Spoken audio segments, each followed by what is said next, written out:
3 envelopes, white with the lab's logo in the corner. The second set, this time, the court-admissible kind, with chain of custody, names checked against IDs, signatures on forms I barely remembered signing. I opened the first one in my car, sitting in the parking lot outside the office. Lily. Probability of paternity, 0.00%. I've spent 22 years working with numbers. I've audited companies pulling in $8 million a year. I can tell you one thing about zero. It's not a rounding error. Mason, 0.00%. Sophie, 0.00%. The clock said 2:14 p.m. Accountants remember numbers. Occupational hazard. Tuesday, Henderson and Fowler parking lot, next to an overflowing dumpster. My first thought was that I should call the property management company. Then I thought I should probably be feeling something else, but my brain was doing what it knew how to do. It was counting. 3 kids, 16 years of marriage, 0 connection. The books didn't balance, and not by $20, by an entire life. For 2 hours, I couldn't turn the key in the ignition. I couldn't remember where I was supposed to go. Home? To the house where 3 kids who weren't biologically mine called me dad, and the woman I slept next to had been running a second set of books for 16 years, and I, an auditor, had missed it? It started 3 weeks earlier. Sophie had been having dizzy spells, nothing dramatic, but enough that Rachel took her in for a pediatric visit and some blood work. Dr. Nguyen glanced at the results and said to the nurse, "Sophie's B negative. Rare combo." I was sitting in the corner on my phone, but I heard him. "I'm A positive. Rachel is O positive. I'm no doctor, but I know how to Google."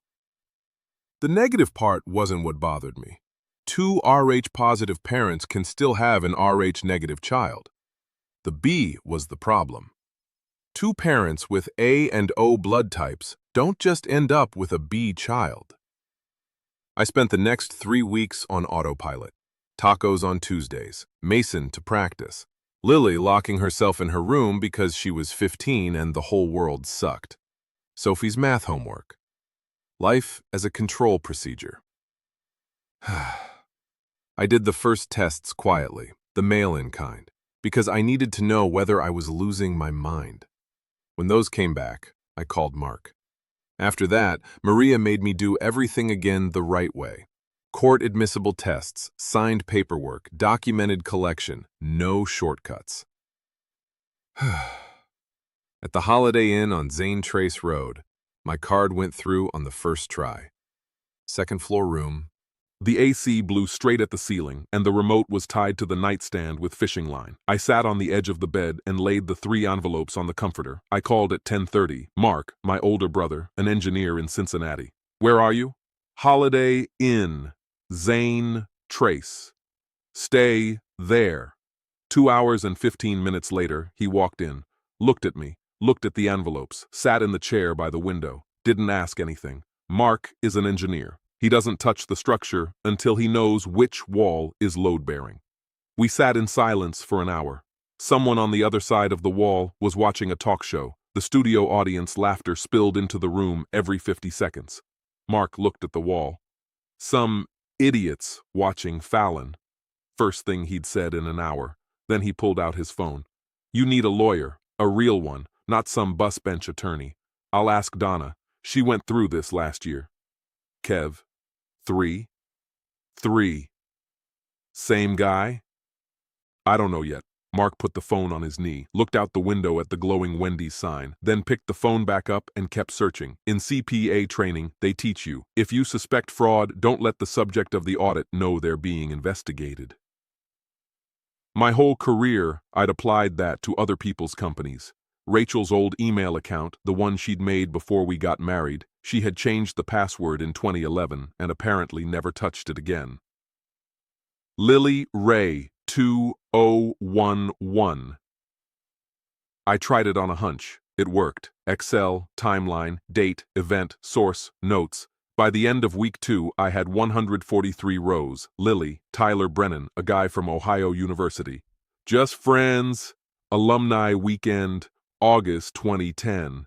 Rachel went alone. To see the girls. Lily was born in May 2011. Column D. Math checks out. Mason, Josh Peterson, a co-worker at the marketing agency. Harmless lunches. Messages full of emojis I had never sent to anyone in my entire life.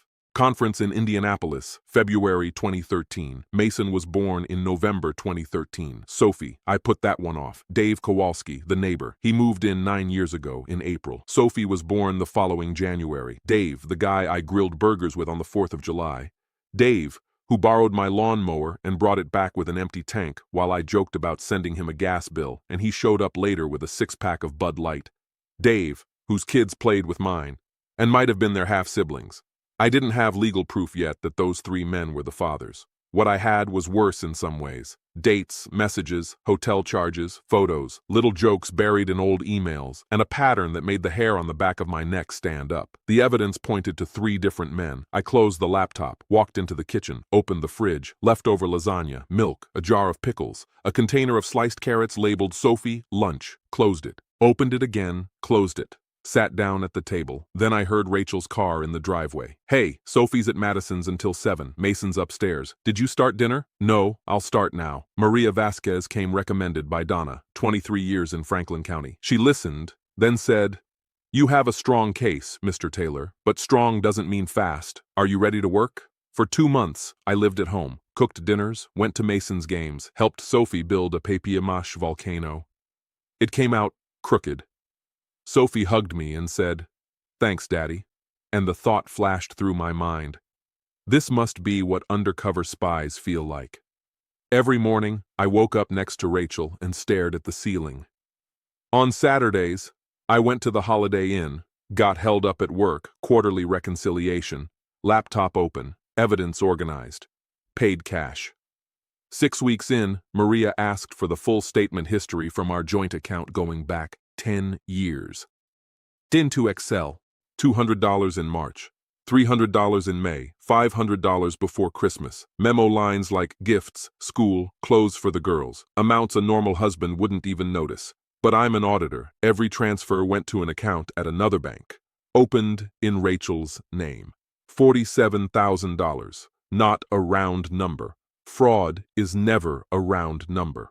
Maria said, "We're adding dissipation of marital assets to the filing. This isn't just about paternity anymore." Rachel's parents' 40th anniversary, La Scala on High Street, white tablecloths, 30 people, Rachel in a blue dress from Nordstrom. Her father, Ron, 72, retired insurance agent, never once said a bad word about me in all the years I'd been married to his daughter. Her mother, Linda, retired school teacher, knitted Christmas sweaters for her grandkids. I stood up after dessert, tapped my fork against my glass. 40 years is a big deal. Ron and Linda, you've shown all of us what a real marriage looks like. Honesty. Respect. Rachel smiled. I've been thinking a lot about honesty, and I decided the best gift I could give this family is the truth. I pulled out an envelope, handed it to Rachel. DNA tests for Lily, Mason, and Sophie. She opened it. I watched her fingers go white around the edges of the paper. Not one of them is biologically mine. The evidence points to 3 different fathers, 16 years. Linda said, "What? Rachel, what?" Silence. "I've filed for divorce. My attorney will be in touch." I put my napkin down, stood up, and walked toward the exit. Behind me, voices, chairs scraping. Someone called my name. I knew exactly what I was doing. I wanted it to hurt in front of witnesses. I wanted to make sure nobody could later say I'd made it all up. Ron and Linda had nothing to do with it. But they got hit too, and I knew that. I got out of the car at the Holiday Inn. Different room this time. It smelled like lavender air freshener, and somehow the lavender was worse than bleach. Rachel's lawyer, Gregory Stone, built his defense around precedent. In Ohio, a man listed on the birth certificate can still be ordered to pay child support regardless of biology. Maria took it apart over months, not days. The first hearings were procedural. Then came the genetic tests, the financial records, the emails, the bank transfers. Intentional deception. Rachel knew and hid it. Money siphoned off. 40 say these sulfurizy bentrizy intresin.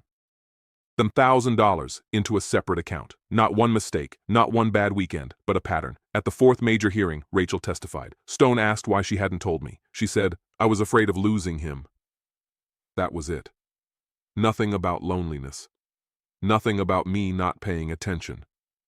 Nothing about needs. Just silence. The court granted the divorce.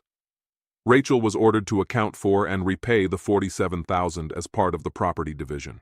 The house was awarded to me, offset against other assets and the money she had hidden. My child support obligation was terminated after the court accepted the genetic testing and found intentional deception. The parenting issue was worse. Biology was clean on paper. Love wasn't. Rachel moved the kids to her sister's place while everything was pending, and after the restaurant, after the hearings, after all the adults started whispering, the kids didn't know what to do with me. Lily wouldn't answer my texts. Mason sent one message, "I need time," and nothing after that. Sophie asked Rachel if I was still her dad, and Rachel told Maria's paralegal I was confusing the children. Maria told me we could fight for visitation, but it would be a separate battle, expensive, slow, ugly. The court could still consider parenting time, but there was no magic order that would put a child back on my lap at 7:30 every night and make her feel safe there. Rachel's parents stopped helping her. Linda didn't speak to her daughter for 3 months. Ron went longer. Dave's wife, Christy, found out during discovery, filed 2 weeks later. Dave moved out. A realtor's sign went up on the lawn 2 houses down, and every time I drove past it, I thought about the fact that he never did return my lawnmower. Mrs. Chen, our neighbor, Korean, 74, grew tomatoes, never talked to anyone for more than 30 seconds, stopped me by the mailbox. "Mr. Taylor, I always thought you were a good man." Then she went back to watering her tomatoes. Clintonville, the other side of Columbus. 1-bedroom apartment, 2nd floor. A table, 2 chairs, and a shelf with a box of tax documents. On the table were 3 envelopes, not the same ones, empty, and 3 handwritten letters. The kids knew my handwriting, a little crooked, slanted to the right. Lily. I wrote about the time she was 7 and fixed the chain on her bike in the garage, came in with grease up to her elbows just to show me. I remembered thinking, clear as anything, that's my daughter. I wrote that the thought had been real, that it still was. For Mason, I wrote about Saturdays, waffles, ESPN. Him sitting in the chair with his feet tucked under him, arguing about the Buckeyes, even though he knew about as much about football as I knew about TikTok. But he argued so hard I gave in every time. Sophie. I started and stopped on the 2nd line. She was 8. Everything I wanted to say was this. She used to climb into my lap in the evenings and tell me about school, and those were the best 20 minutes of every day for 8 straight years. And I had no idea how to explain to an 8-year-old why those 20 minutes were gone. Not because I stopped loving her, but because every adult around her had turned the word dad into a question. I stepped out onto the balcony. Down below, a boy about 6 was riding a scooter in a helmet that kept slipping over his eyes. He kept pushing it back with one hand without getting off. A woman stood in the doorway of the building, holding her phone, but not looking at the screen.